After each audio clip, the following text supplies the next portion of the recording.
요즘 여러분들이 느끼시는 것처럼 이 만화의 시대가 참 조용해졌습니다.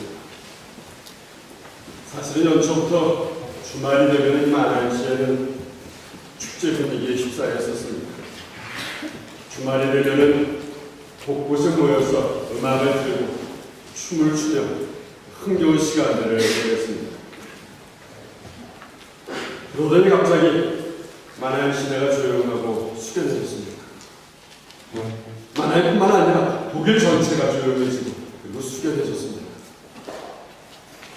왜냐하면 사순절 기간이 시작된 것입니다. 이 사순절 기간이 되면 이전의 자유스러운 모습과는 달리 예수님께서 그런 우리 인간들 때문에 고난을 당하시고 그런 우리의 죄를 위해서 십자가에 돌아가셨다는 사실을 마음에 더욱 새기는 그런 기간으로 삼는 것입니다. 그리고 사순절 기간에 자신의 삶을 뒤돌아보면서 참여를 합니다. 참여를 하면서 신앙의 훈련을 가지고 살게 되는 것입니다. 그런 사순절 두 번째 주일을 맞는 오늘 우리는 요한복음 18장 본문에 기록된 고난을 맞이하신 예수의 모습을 통해서 우리 신앙의 모습을 다시 한번 되돌아보고자 합니다. 오늘 본문을 잘 이해하려면 본문의 배경을 살펴봐야 합니다. 오늘 본문의 배경은 이런 것입니다. 요한복음 12장에 들어서면서 예수님께서는 예루살렘으로 입성을 하십니다. 예수님은 예루살렘에서 고난을 당하게 될 것이라는 것을 미리 아셨습니다. 고난을 당하시고 결국 십자가에 돌아가실 것을 아신 것입니다. 그렇지만 예수님은 예루살렘으로 들어가셨습니다. 예수님은 예루살렘에 들어가셔서 로마의 군인들에게 붙잡히시기 전에 한 다락방에서 제자들과 함께 마지막 저녁 식사를 나누십니다. 그 마지막 저녁 식사를 우리는 최후의 만찬이다 부르고 있습니다. 요한복음을 살펴보면 이 최후의 만찬을 나누시면서 예수님은 그것에서 적어도 네 가지를 하셨습니다. 첫 번째는 제자들의 발을 씻어주셨습니다. 예수님은 인간의 모습으로는 마지막인 그 순간이 참 짠하셨던 것 같습니다. 사랑하는 제자를 두고 떠난다는 것이 안타까우셨던 것 같습니다. 그래서 저녁 식사를 하시던 자리에서 일어나서 제자들의 발을 씻어주셨습니다. 내가 네 발을 씻지 않으면 너는 나와 상관이 없다 하시면서 제자들의 발을 한 사람 씻어주기 시작했습니다. 그리고 제자들이 부탁을 하십니다. 내가 발을 씻어준 것 같이 너희도 서로 발을 씻어주어라. 그리고 두 번째로 예수님은 빵과 포도주를 나눠주십니다. 최후의 만찬 때는 특별히 빵과 포도주를 나누면서 특별한 말씀을 하십니다. 빵을 나눠주면서 내 산다 말씀하십니다. 포도주를 나눠주시면서 내 피다 말씀하십니다. 그런데 우리가 이게 요한복음은 이 상황에서 아주 특별한 장면을 기록하고 있습니다. 예수님께서는 말씀하십니다. 빵을 접시에 찍어주는 사람이 예수님을 배반할 것이다 라고 말씀하십니다. 그리고는 그 빵을 찍어서 유다에게 주는 것입니다.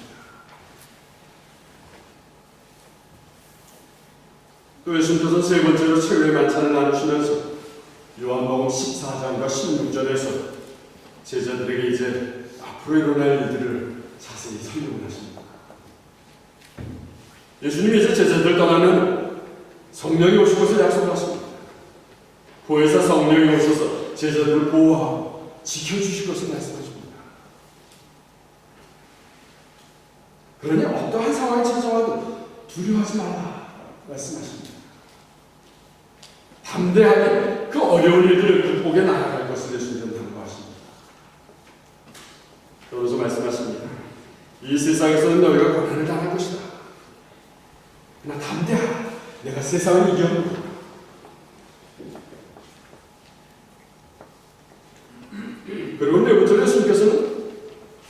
요한복음 17장 전체에 기록된 것처럼 기도하시기 시작합니다. 십자가를 지신 자신을 위해서 기도하십니다. 세상에 남겨질 제자들을 위해서 중보기도 하십니다. 그리고 또 앞으로 믿음을 갖게 될 하나님의 사람들을 위해서 기도하십니다. 그리고 오늘 본문 첫째로 보니까 예수님께서 이 모든 말씀을 마치시고로부터 시작합니다. 예수님께서는 이 말씀을 마치신 후에 제자들과 함께 올리브나무 정원이 있는 곳으로 가신 것입니다. 이 올리브나무 정원은 겟세마네 동산을 말하는 것입니다.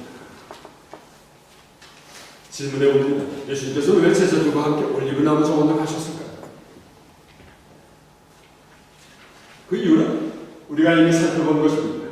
누가복음 22장에 보면 예수님께서는 늘 하시던 대로 이곳에 기도하러 올라가셨다라고 기록하고 있습니다. 근데 오늘 보면 2절에 보면 우리는 아주 흥미로운 사실을 발견합니다. 오늘 본문 2절의 말씀입니다. 같이 읽어봅니다. 그곳은 예수님의 제자들과 함께 종종 모이셨던 곳이므로 예수님을 배반한 유다도 이곳을 불렀습니다. 예수님은 그동안 습관처럼 기도하시고 이 올리브 동산에 올라오셨다는 것입니다. 때로는 제자들과 함께 그곳에 오셨습니다. 그래서 가룟 유다도 그곳에 가면 항상 예수님을 만날 수 있다는 것을 알고 있었다는 것입니다. 오늘 보면 2절을 묵상하면서 저는 스스로 이런 질문을 해봅니다. 우리가 습관처럼 하는 것은 어디일까 하는 것입니다. 제가 늘 습관처럼 하는 것은 어디일까 하는 것입니다. 여러분들이 늘 습관처럼 하는 것은 어디일까 하는 질문입니다. 언제든지 그곳에 가면 나를 찾을 수 있는 곳, 그것이 어디일까? 외롭고 힘들 때 내가 찾아가는 곳, 그것이 어디일까? 나의 삶이 위기가 닥쳤을 때 내가 찾아가는 곳, 그것은 어디일까? 그것이 늘 습관처럼 예배드리는 곳이었으면 얼마나 좋겠습니까? 그것이 늘 기도하는 곳이면 얼마나 좋겠습니까? 그것이 하나님의 사람들과 교제 나누는 곳이면 얼마나 좋겠습니까? 왜냐하면 우리가 늘 습관처럼 예배드리고 기도하는 동안에 교제 나누는 동안에 평안을 주시는 예수님 때문인 것입니다. 그곳에서 우리를 만지십니다. 그곳에서 우리의 이야기를 들어주십니다. 그리고 그곳에서 지혜와 능력을 주시는 예수님 때문인 것입니다. 그런데 그것이 매일매일 교회가 아니라 집이면 어떻습니까? 여러분들의 사업장이고 직장이면 어떻습니까? 학교이면 어떻습니까? 차 아니면 어떻습니까? 늘 타고 다니는 스트라스만이면 어떻습니까? 그곳에서 마음을 열고 말씀을 듣고 기도해야 하는 것입니다. 그럴 때 흔들리는 우리의 마음을 예수님께서 잡아주신다는 것입니다. 불안한 우리의 마음에 평안을 주시는 것입니다. 고난을 이길 능력을 주시는 것입니다. 그것이 바로 여러분들의 올리브로 되는 것입니다. 우리는 성경을 통해서 끊임없이 기도하신 예수님의 모습을 보입니다. 예수님은 새벽 이른 아침부터 무릎 꿇고 기도하셨습니다. 또 때로는 밤이 새도록, 또 때로는 땀이 피가 되도록 기도하셨습니다. 특별히 예수님은 십자가의 고난을 앞두고 기도에 전념하셨습니다. 그래서 야고보 기자는 이렇게 권면합니다. 야고보서 5장 13절입니다. 같이 읽어봅니다. 여러분 가운데 고난받는 사람이 있다면 기도하시고. 고난을 당할 때 왜 기도해야 합니까? 왜냐하면 기도는 고난을 극복하게 하는 능력을 담당하기 때문인 것입니다. 기도하면 고난에 대한 두려움을 떨칠 수 있기 때문인 것입니다.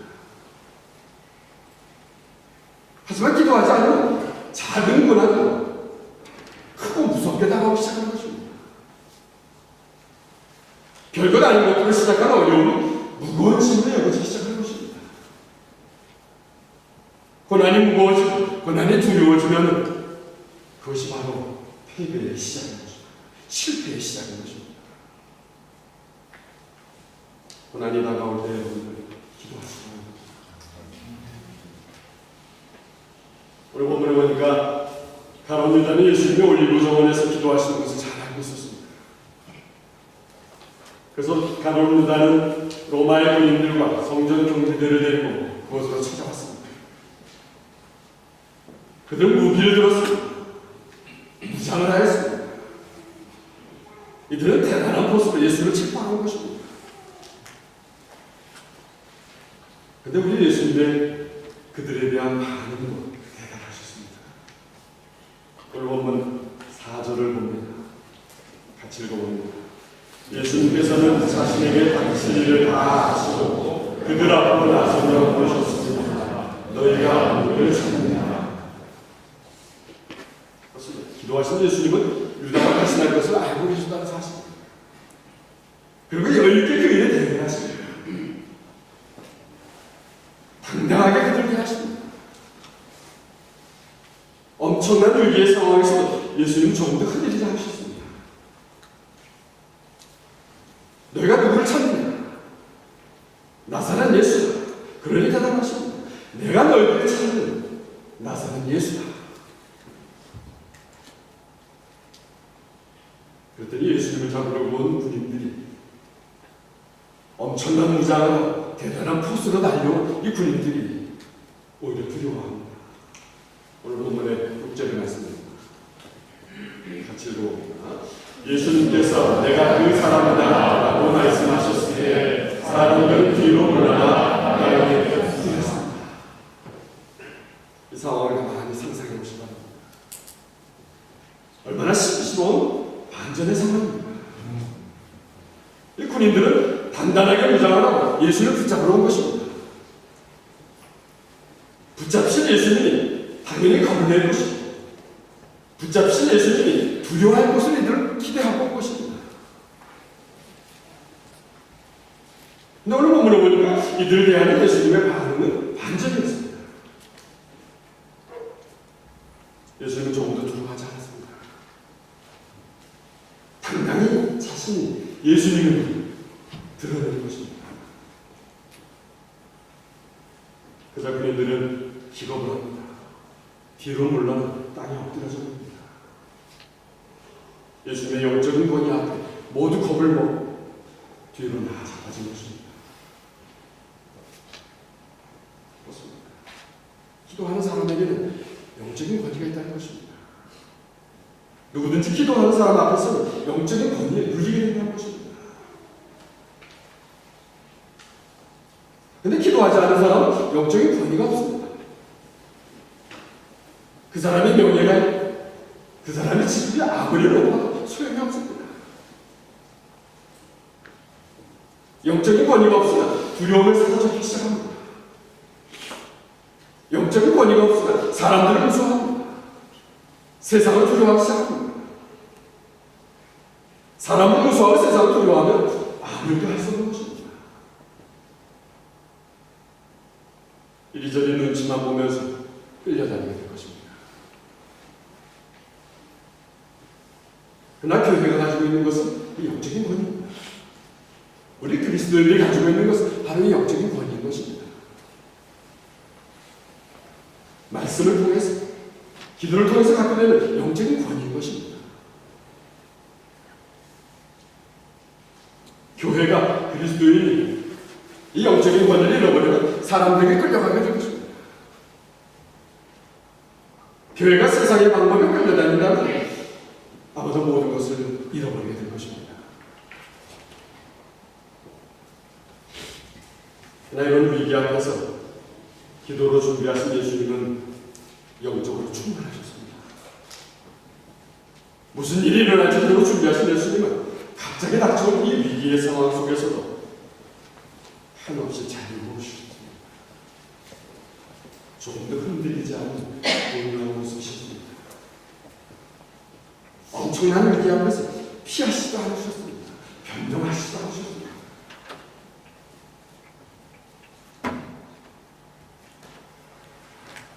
그러나 누가복음 22장에 보면 이런 예수님의 모습이 그의 제자들의 모습은 달랐습니다. 베드로의 모습도 달랐습니다.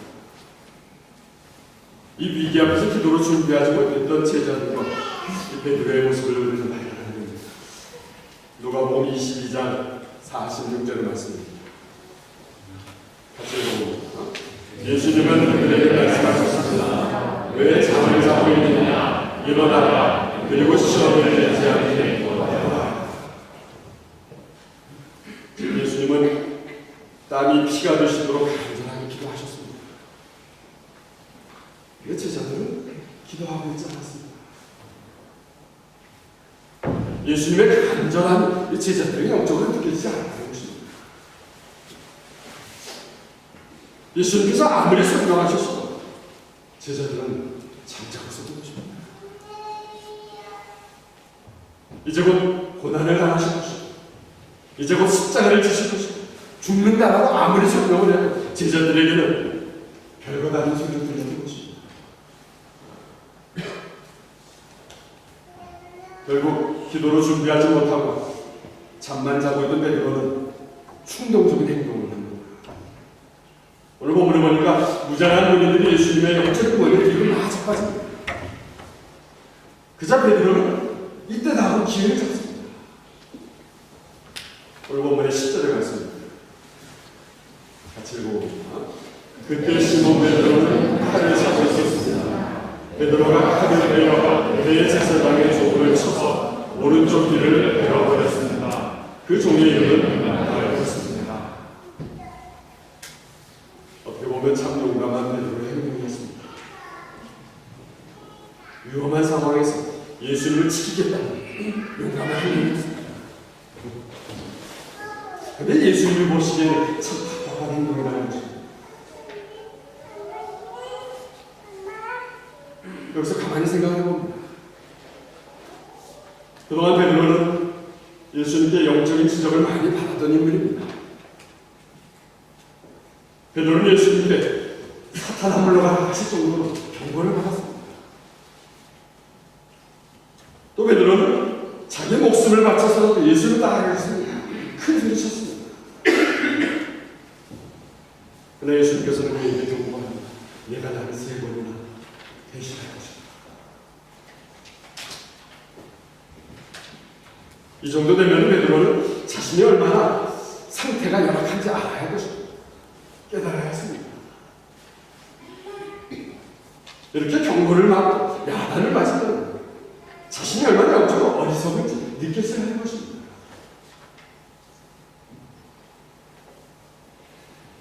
그런데 베드로는 오늘도 여전히 자신이 앞서가고 있습니다. 지금 분위기가 로마의 군인들이 예수님께 눌리는 것으로 파악되었습니다.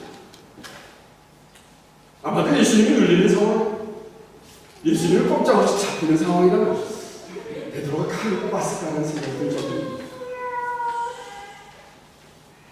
분위기가 예수님의 군인들을 부르는 분위기입니다. 베드로는 이 분위기를 타고 충동적인 일을 저지른 것입니다. 어떻게 보면 이 베드로의 모습이 혈기가 왕성하고 인간적이다 참 좋긴 합니다. 또 오늘 우리의 모습이 이런 베드로의 모습이라 미워할 수 없는 그런 베드로입니다. 그러나 평소에 기도하지 않는 사람은 혈기입니다. 평소에 기도하지 않는 사람은 충동적, 평소에 기도하지 않는 사람 칼을 뽑아드는 일은 쉽게 저지른다는 사실은 보전을 갖고 있는 것입니다. 그럼 오늘 이렇게 용감한 베드로의 모습을 보시는 예수님은 어떻게 평가하셨습니까? 오늘 보면 11절의 말씀입니다. 같이 읽어봅니다. 예수님께서 베드로에게 말씀하셨습니다. 칼을 집에 가져라. 아버지께서 내게 주신 자를 감사합니다. 베드로에게 바로 말씀하십니다. 칼을 칼집에 꽂아. 칼을 칼집에 꽂으란 이 예수님의 마음을 한번 헤아려 봅니다. 저는 이 칼이라는 것이 근본적으로 부정적이고 근본적으로 나쁜 것은 아니라고 생각이 듭니다. 이 칼이 부정적이고 나쁜 것이라면 예수님께서는 베드로가 늘 차고 다니는 것을 못하게 하실 것입니다. 사람을 해치려고 칼이 필요하다고 했다면 아마도 예수님께서는 반대하셨을 것입니다. 베드로 칼을 차고 있지 않았을 것입니다. 그러나 필요한 일이 있기에 반대하지 않으실 것입니다. 근데 문제는 사람의 생각과 하나님의 생각의 차이입니다. 하나님의 생각이 사람의 생각과 다르다는 것입니다. 칼이 필요한 사람의 생각과 칼이 필요한 하나님의 생각이 다르다는 것입니다. 예수님은 하나님의 생각을 다시 한번 강조하십니다. 칼을 집에 꽂아라. 아버지께서 내게 주신 자는 마시지 말란 말입니다.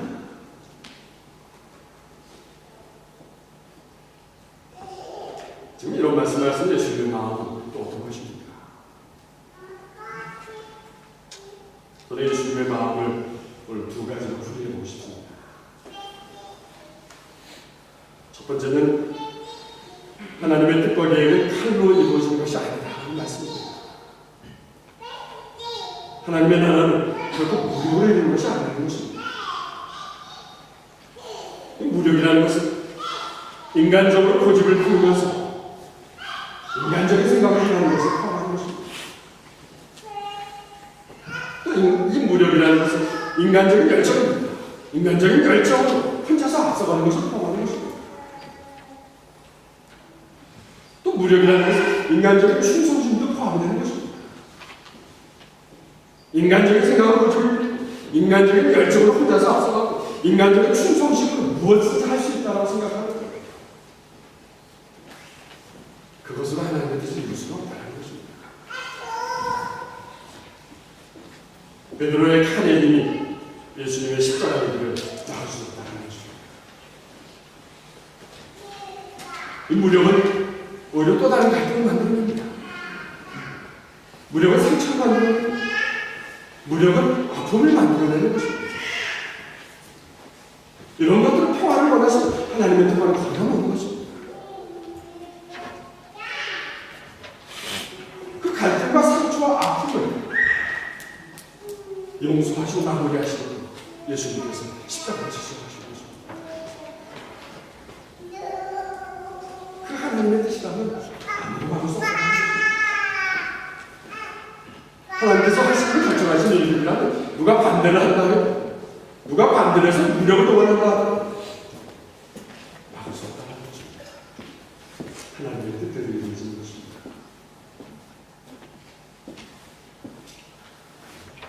그래서 하나님의 가정을 원하는 것입니다. 하나님의 공동체가 원하는 것입니다. 그리고 나라의 가정을 원하는 것입니다. 또 오늘 보면 11절을 통해서 우리는 예수님의 두 번째로 하시는 경고의 소리를 듣게 됩니다. 그 경고는 칼을 사용하는 사람은 칼로 막으면 될 것이다 하는 사실입니다. 마태복음 26장 52절을 봅니다. 같이 읽어봅니다. 예수님께서 그에게 말씀하셨습니다. 칼을 들어 제자리에 꽂아라. 칼을 쓰는 사람은 칼로 죽을 것이다. 그렇습니다. 이 칼로 많은 사람들에게 상처를 주고 이 칼로 많은 사람들에게 아픔을 준 사람은 결국은 그 칼로 상처를 받고 아픔을 갖게 된다는 것입니다. 여기서 칼이라는 것은 저는 또 이렇게 해석하고 싶습니다. 우리의 언어도 다른 사람들에게 이 비수처럼 사용될 수 있다는 것입니다. 우리의 말이 칼이 될 수도 있다는 것입니다. 우리의 손길도 그렇습니다. 우리의 손길이 다른 사람에게 상처를 줄 수도 있다는 것입니다. 우리의 발길도 그렇습니다. 우리의 발길도 다른 다른 사람들에게 상처를 줄 수 있다는 것입니다. 우리의 눈길도 그렇습니다. 우리의 눈길이 째려보는 눈길이라면, 우리의 눈길이 다른 사람 무시하는 눈길이라면, 그 눈길조차도 칼처럼 사용되어서 다른 사람을 아프게 할 수 있다는 것입니다. 우리도 칼을 지니고 사는 것입니다. 매일매일 이 칼을 지니고 살아가고 있는 사람들.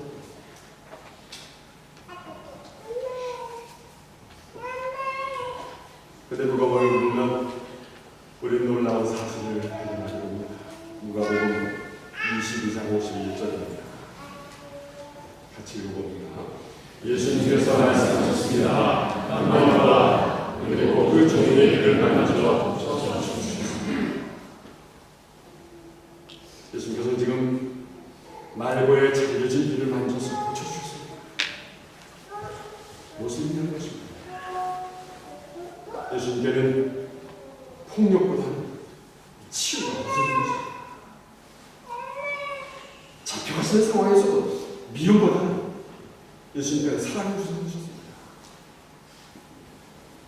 예수님의 마음은 늘 사랑이셨습니다. 용서하셨습니다.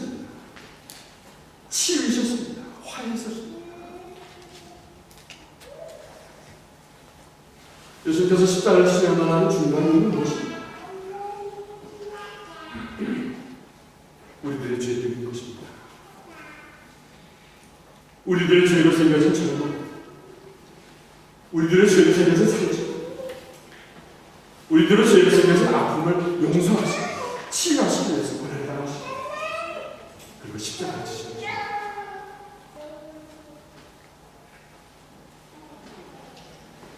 사랑하는 여러분, 오늘 우리에게 주신 메시지는 무엇입니까?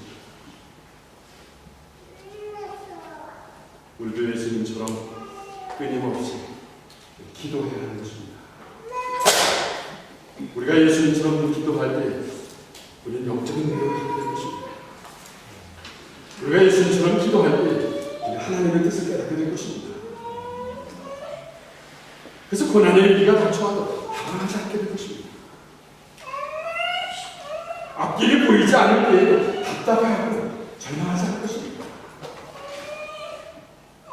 삶의 뿌리가 흔들리는 상황일 때 우리는 무너지지 않을 것입니다.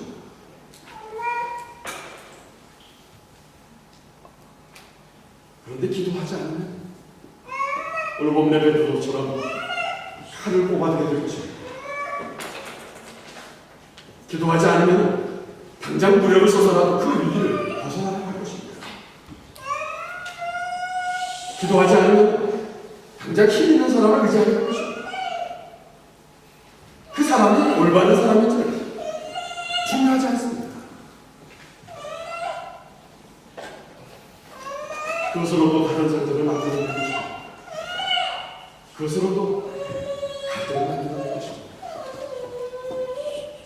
기도로 준비되지 않은 사람은 무슨 것입니다. 그러나 기도하시는 예수님은 우리에게 하셨습니다. 하나님의 뜻에 순종하셨습니다.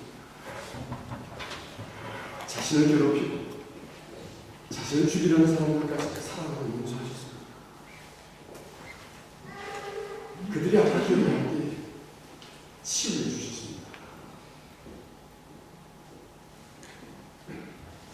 그러니 오늘 우리도 예수님처럼 괴롭히는 사람들이라면 그 사람들을 위해서 기도해 주십니다. 그들이 도움을 필요할 때 도와줘야 합니다. 이것이 예수님께서 가르쳐 주신 우리 그리스도인들의 삶의 모습입니다. 예수님께서 말씀하셨습니다. 내가 너희에게 새 계명을 준다. 서로 사랑하여 하라. 내가 너희를 사랑하는 것 같이 너희도 서로 사랑하라. 근데 소극적인 사랑이 아닙니다. 유기적인 사랑이 아닙니다. 형식적인 사랑이 아닙니다. 적극적으로 원수까지도 용서하고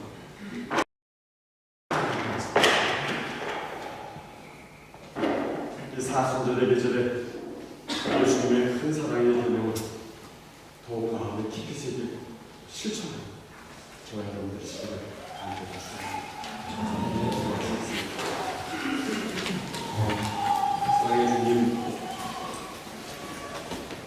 예수님처럼 우리의 삶 속에서 끊임없이 기도할 수 있도록 성령을 도와주시옵소서. 기도할 때에 하나님을 깨닫게 하시고 기도하면서 영적인 능력을 얻도록 성령을 도와주시옵소서. 그래서 세상이 악하고 가난하게 다가와 칼이나 무력이 아니라 그래서 갈등을 만들어내고 상처를 만들어내는 것이 아니라 그들을 위해 기도할 수 있도록 우리의 마음을 주시옵소서. 인내하며 기도할 때 용서하고 사랑할 수 있도록 성령을 우리를 도와주시옵소서. 특별히 주님, 이 사순절의 계절에 예수님의 십자가와 예수님의 사랑의 새 개념을 더 깊이 새기고 실천하는 주님을 따르는 저희들이 되어 우리를 만져 주시옵소서. 예수님의 이름으로 기도드렸습니다.